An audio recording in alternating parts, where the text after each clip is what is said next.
So we're going to start off with President François Hollande's visit to Mali over the weekend. Absolutely. It was, according to Libération, the left-leaning paper, it was the highlight of a month that's completely changed Hollande's public image.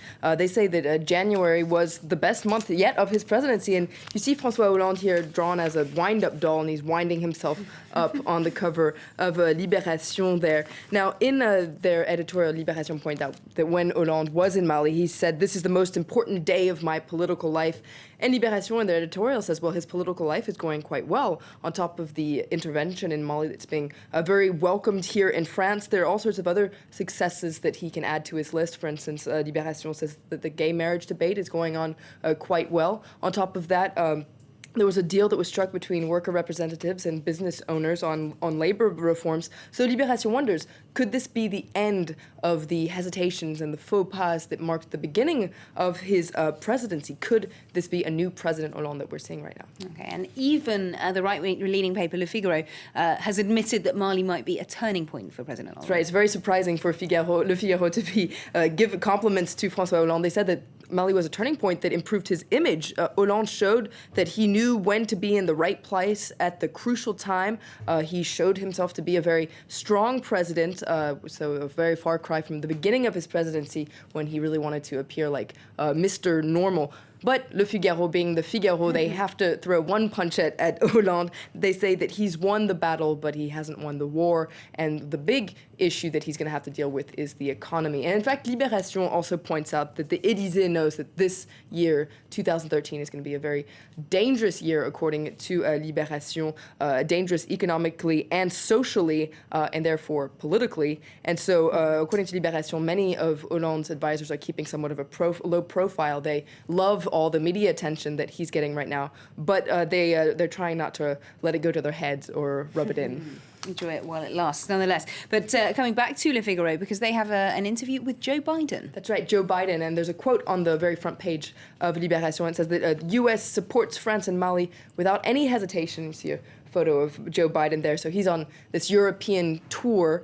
He's meeting with François Hollande today. And inside Le Figaro, he lays out just how the U.S. is supporting France in its military operations. So mainly logistically, whether it's transport, refueling, et cetera, or also in terms of sharing intelligence. Okay, well, Aujourd'hui en France, meanwhile, is taking an in-depth look at the debate that's going on in the French Parliament at the moment on gay marriage. That's right. It's on the front page of Aujourd'hui en France today. Le mariage pour tous, 36 heures avec les députés, so 36 hours in the Parliament with the members of Parliament. And you see a photo there of Justice Minister Christiane Taubira. So inside they look at just what it's like at the heart of this burning debate, and it points out that these deputies, these members of Parliament are in the middle of this marathon, 2 weeks of debates. The days are very long. They start at 10 o'clock until 1 p.m. when they take a small break.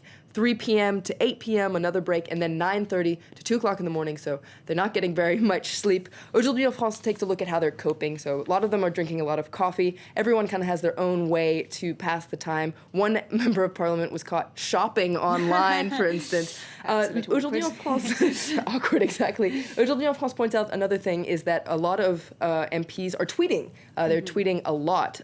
They're saving perhaps all their best zingers, in fact, for Twitter, especially socialist members of Parliament, because they've been told to keep quiet to keep the debate a little shorter. Okay, well, that debate in Parliament has also got a lot of viewers, and Rue 89 has been taking a closer look at who's paying attention to that. That's right. You can watch the debate live pretty much all day long. So who's watching? Well, it turns out that it's quite a wide range of people, and a lot of them say that they've actually become kind of obsessed with watching the debates live. One person says it's much like a drug. She needs her fix every day. A lot of people say it's like watching a television series. One person, for instance, said, "I started watching in the middle of the season and I'm sad I missed the beginning." They say that some MPs are like villains, others are very attaching because of the way they speak. So they're oddly obsessed with watching the debate. You can watch it live. Wow, well, maybe I should watch it a little bit more. It sounds like clearly fascinating stuff. Thank you very much indeed, Florence, for that look at today's French papers. Still to come here on Live from Paris, and